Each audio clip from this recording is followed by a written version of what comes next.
Hey guys, Barb with Inspire Me 360, and I wanted to talk about the concept of non-doership. So, in terms of spiritual practice and some spiritual texts out there, especially the Course in Miracles, there is this principle of non-doership, and I want to kind of explain from my perspective what that is and how we can somewhat understand this concept and utilize it and integrate it into our own identities. I don't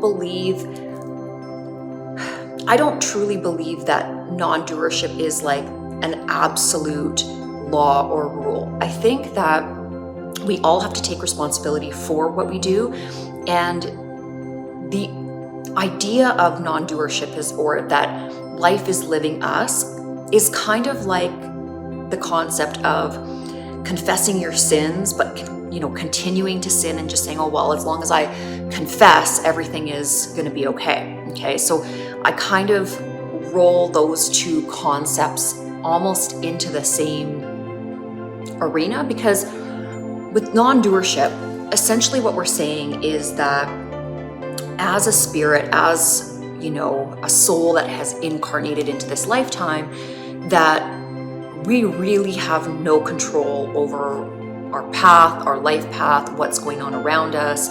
And therefore, we have to kind of relax into this non-doership state and just kind of, again, go with the flow. Now, there's a truth to that. I'm not saying that there's no vein of accuracy in that, because in a sense, on one hand, that is very accurate. We don't choose our parents. We don't choose the environment that we're born into. We don't choose our, the level of affluence or poverty we're born into, even the level of education or, where we're born on the planet. So in that sense, through the mechanism or through the lens of non-doership, we really haven't done any of those things to ourselves. We're just maneuvering as a soul in a body around all of these circumstances that have been given to us, okay? However, when we take this concept too far, we can almost, and what I mean by too far is that if we really misunderstood the teaching, we can basically almost get into this apathetic or kind of a detached energy. And enlightenment isn't actually about detachment. It's not about removing yourself from the cycles and complexity and beauty of life. It's about flowing with life and being in the highest state of bliss and joy no matter what's happening. No matter if you're in the middle of a hurricane or you're having your wedding day, whatever it is. And I guess your wedding day could also be very chaotic, and a hurricane could also be very peaceful depending on where you're situated in it. But it's all about the attitude that you're bringing forth to each and every moment. And I think this is the fundamental teaching of non-doership, or stepping away from ego. Because again, the ego is always trying to manipulate everything, to control everything. It thinks that it is the highest power and it can, wield this control over all circumstance, over any situation. And if that situation or that other person doesn't bend to its will, it attacks, or it becomes angry or frustrated, or, very hyper vigilant, overworking, whatever it is. And what we fundamentally need to learn is that the way in which we move through life it can be, but it's not an easy path when we take or we fall into our egoic mind, because that egoic mind is always going to be forceful. It's always going to be dominating. It doesn't have a gentleness to it, okay? And so when we can relax the ego, when we can understand that the ego is there to really illuminate our triggers, and we understand its function, we still are lovingly accepting of our ego, but then finding a way to work with the ego to help us reach this ever journey of enlightenment and ascension. enlightenment as well, it's not a static state. It's not like as you ascend through the levels of consciousness that, first of all, it's not like a staircase where you just keep going up and up and up. It tends to be something of a wave, and sort of like a spiral wave, if that makes sense, because you have to integrate all of these principles that you're learning, because again, you have all of life, all of three-dimensional reality is being mirrored back to you, okay, as a soul in a body. And then you are constantly triggered by these things. So you're moving up that sort of rotation towards your ascension path. But again, within that, there's this wobble. You're going to feel really, really high, like, you know, you're really doing good. You're really accomplishing a lot in terms of your enlightenment. And then you'll fall back down. You'll get triggered and you'll see like, okay, there is still something within me that is like that shadow aspect. I still have part of ego entrained into my soul's expression, okay? And so again, you have to identify that. You have to realize and view it from that third person perspective and understand that, okay, I am learning.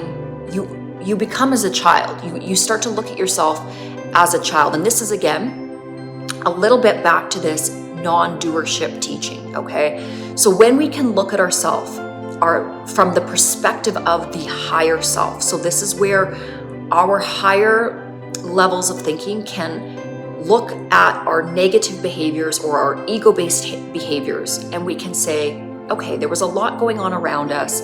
We didn't anticipate everything that was happening around us. So therefore, again, because we created it and we didn't create it. And let me explain this. So because we have a collective consciousness, it's often taught that our internal mechanism of manifesting is out projecting everything we see. So through the law of attraction, we are pulling everything, we're magnetizing everything towards us, and therefore anything that we see that exists in our external reality first had to, on some level or in some frequency, exist within us. Otherwise, we could not perceive it. We wouldn't even perceive it, which that is correct in one way.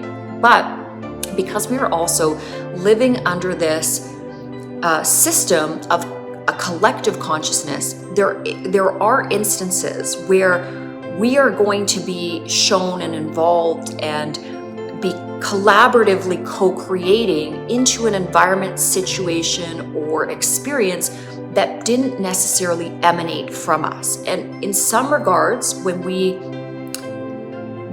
are experiencing that, it may be part of our life path plan to be a mechanism of illumination in that instance, okay? So sometimes when we are along our path of ascension and enlightenment, sometimes we are going to be suspended or placed in a certain environment because we are actually supposed to be the light in that environment. And so we have to understand that it may not actually be an emanation of where we are residing. And in that form, or in that expression of three-dimensional reality, we could utilize the concept of non-doership to understand. So essentially, the teaching of non-doership simply means that we take an observant stance, so that anything that we experience in life, we're not going to judge it. So we're moving away from judgment of it, because again, the mechanism of ego, or what ego is continually doing, is to judge things so it doesn't have to take any responsibility itself. So when we move into this mental construct or this ideology of non-doership, we then move or transition over into the observer role, okay? And we're gonna observe from the lens of the desire for wisdom and learning. So in and of that, we hold no specific attachment to what is out manifesting, okay? We become very gentle and peaceful in this observation mode, okay? So we don't apply maximum amounts of judgment towards our own behaviors, and we don't apply maximum amounts of judgments to the behaviors of others. We can, from this lens of non-doership, look at distortion. So we can see the landscape for what it is. We can look and say, now what is a distortion in this situation of the principles of unconditional love and light? And how are those core fundamental principles by each party and in all things in the situation, where have those principles been distorted? And when we can see through this lens, we can become, again, our own guru in a sense, okay? And this takes a lot of practice. It takes a lot of patience to think about all things in this way. And that's why I was saying earlier, it's going to have this oscillation, because sometimes you're going to be very, very good at discerning these things, and you're going to have the mental, temperance to be able to think in this way. And sometimes, just based on what is happening around you, you may not be in a higher perspective, or you may not be able to view things from the lens of your higher self, okay? You will descend into your egoic state, and you're going to be analyzing the world from that state. And then again, when it's not a bad thing, okay? It's part of that evolution, that spiraling energy up towards enlightenment. And you have to also remember that if you are on a path towards higher learning, higher consciousness, and enlightenment, not everybody is on this path. And it can take many, many multiple lifetimes to even want to desire to be on this path. And sometimes, if you are, a soul that has incarnated to kind of end the karmic cycle or return home, essentially, return to that highest state of calibration, you are also here on a mission to help others. So part of your journey, or part of the ascension process, is to teach and is to be very gentle, loving, and unconditional with others around you. And that can be difficult because, again, if you're residing here, if you're in the third dimension and you exist in a body, you still, on all accounts, have the ability to be triggered. And you can look at a lot of these gurus and yogis and masters of the ages, and from one standpoint, absolutely, they were very good at dropping themselves into this peaceful, graceful state. But you have to look at reality in the sense that they didn't really have full-time jobs, or they weren't, tending to a family, or, creating or dealing with the stress of modern day life, okay? When we look at these stories, whether it's Buddha or Jesus or any of these people, they were teaching, but in terms of their responsibilities to outside things, all of these individuals led a very kind of solitary life, in the sense that they weren't obligated to too much in a really concrete way. So there's a few things that we can ascertain by really looking at this. First of all, we can understand that it may be a part of spiritual enlightenment and this ascension that we have to remove ourselves in some sort of a solitary way and kind of ground ourselves in this detachment from regular society. That may be a mechanism of it. I don't know for sure, because again, I've never become fully enlightened or ascended myself in this lifetime anyways. So I do feel that you need to have a semblance of quietness, peacefulness, that really attaining, true spiritual enlightenment, you're going to have an environment where you can monitor the chaos, and that the chaos that is existing around you is somewhat minimal. I'm going to qualify that, okay? Because of course, if you are completely peaceful, if you're, a monk that is able to sit in meditation for many hours, really, truly, if you are that true master, you should be able to sit in the most chaos possible and remain in this state, okay? I'm not sure purely, I have not purely seen that with my own eyes in terms of planet Earth, okay? I have, by way of knowledge and observation and learning, been able to see a lot of human beings that can, go into an ashram or be in a very quiet monastery or a very peaceful place, say it be a retreat or what have you, and they can remain very grounded, very peaceful, and very enlightened. I don't know if you took that same consciousness and put them into the New York Stock Exchange and had them bombarded with that amount of chaos every day, if they could truly sustain that amount of enlightenment. I have trouble with it, okay? I have a lot of, I don't want to say chaos, but I have to juggle a lot of different energies and things and responsibilities and finances and on and on and on. And I don't always feel the most peaceful when I'm in the chaos.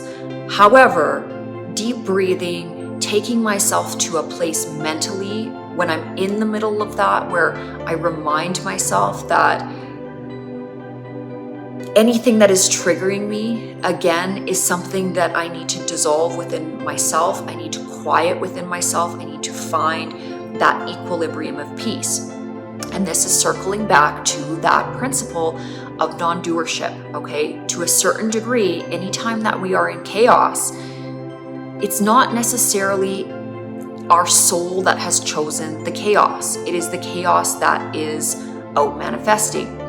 Another way of thinking, however, though, is that your soul has chosen the chaos as a mechanism of learning, as a mechanism of really pressurizing everything that you are to really test yourself under fire.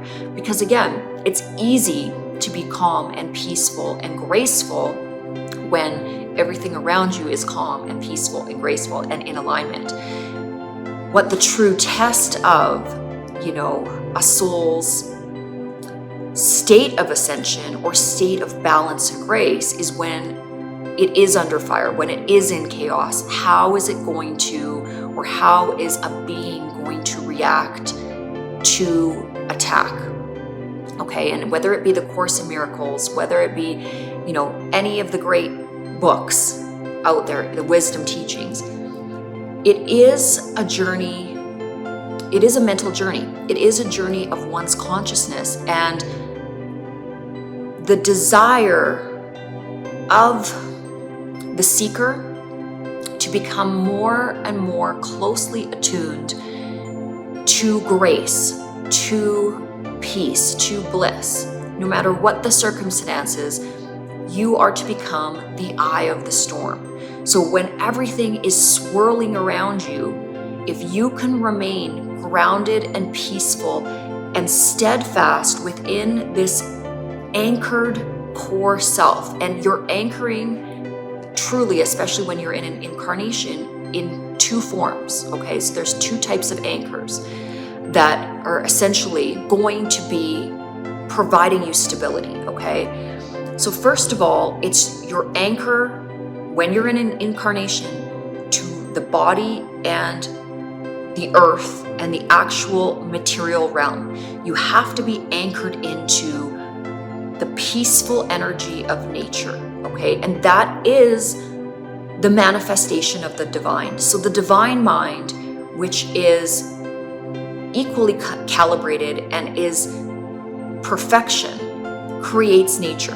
Everything is in balance. So we anchor ourselves to the natural world. Then we have to also, in the same expression, anchor ourselves to the spiritual world. And that is the mechanism of meditation. That is the mechanism of prayer. That is the mechanism of peaceful contemplation.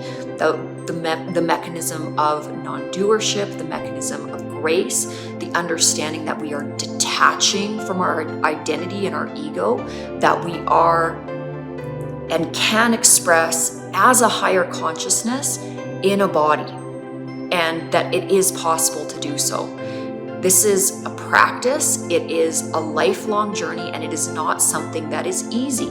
This is going to be one of the most difficult journeys you will ever embark upon. Okay, it's not for the faint of heart.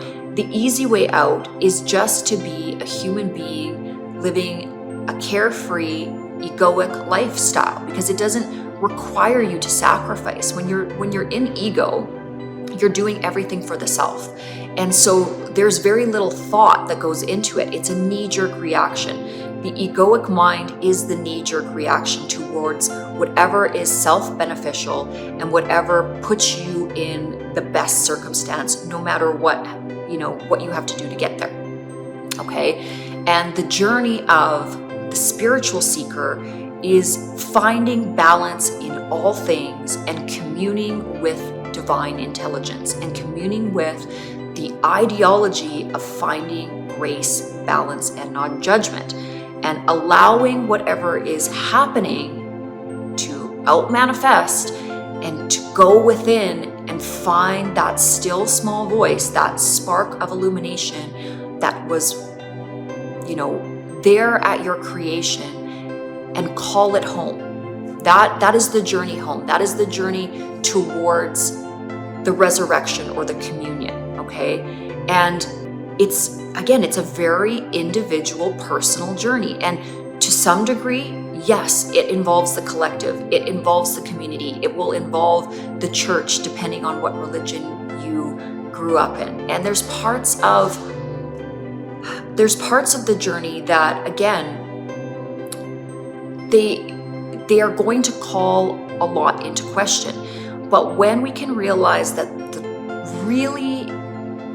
the only core truth teaching is unconditional love, and if that is the lens and that is the benchmark to which we hold all other things, it's actually a very simple journey, because anything that is teaching or portraying itself or acting out in anything other than unconditional love, anything that is in judgment, anything that is inciting attack of any kind on any other, or seeking to destroy life on any level from any spectrum of judgment, is not in accordance with divine law. It is just that simple.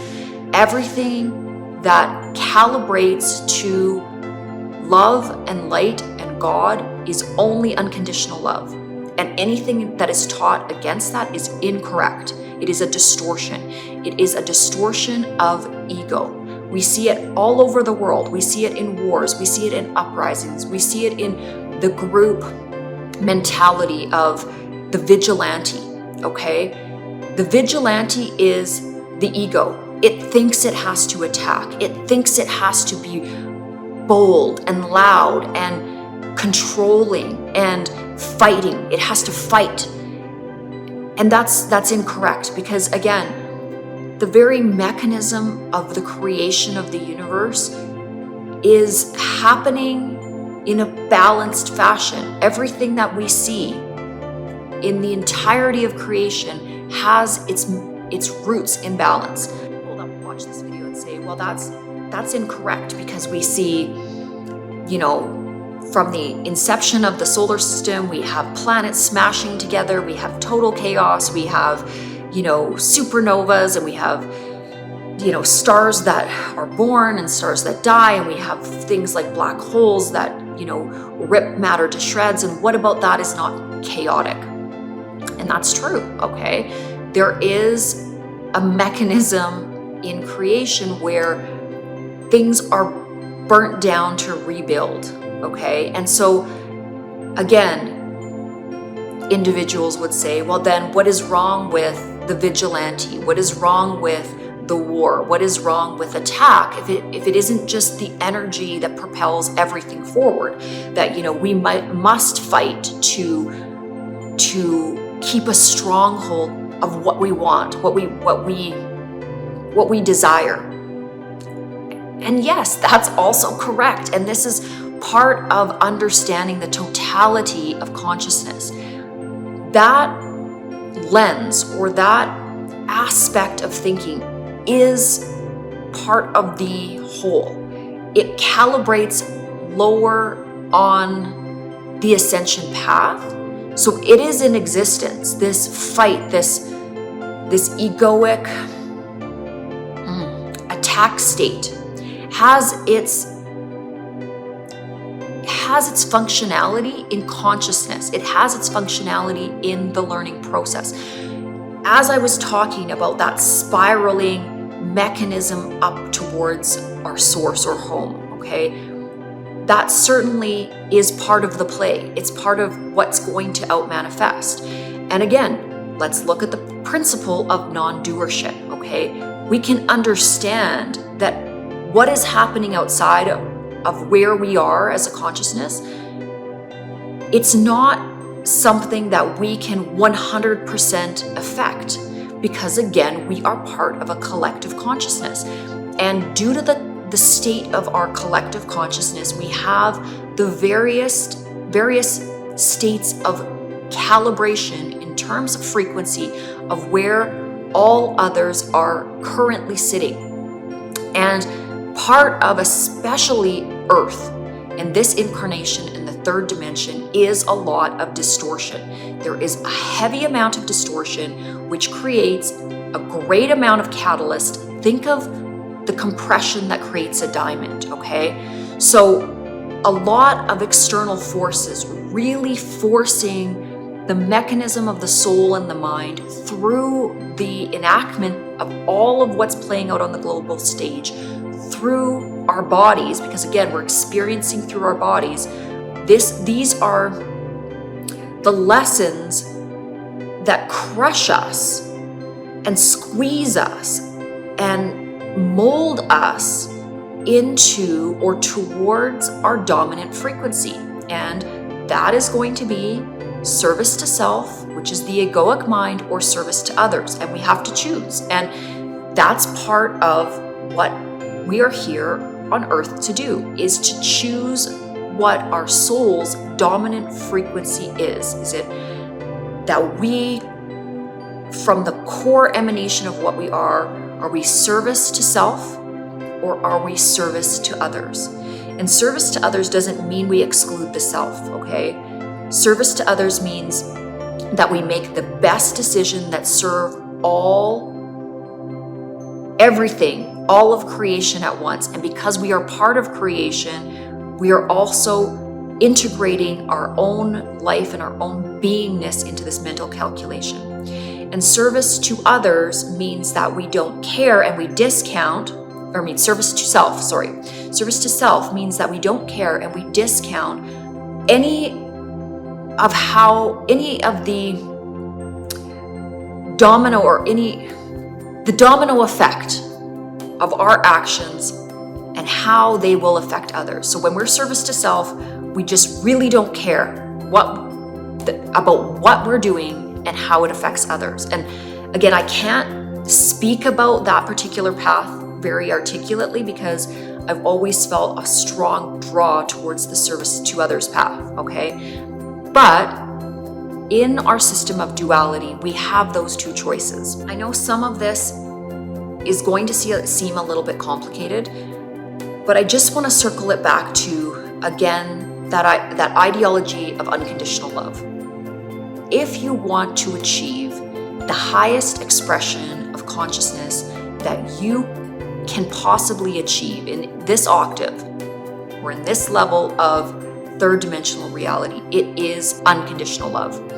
And that should always be the lens that you go back to. That when you end your day, when you're doing your review of how you existed in that particular day, you should always benchmark it to the principle of unconditional love. Did I act in unconditional love? Where didn't I act in unconditional love?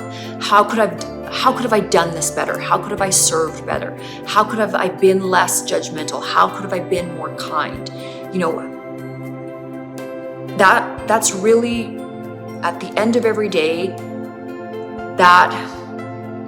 kind of sandpaper we need to use, that mental sandpaper we need to use to grind everything down and really see where we're at on our path. And if that's what we do each and every day in a state of contemplative prayer, with the request that the divine spirit will help guide us and help illuminate us towards a higher and higher expression of unconditional love, then we are on the path to enlightenment. We are on the ascension path, and we are doing our day and our learning and our lessons here on planet Earth correctly.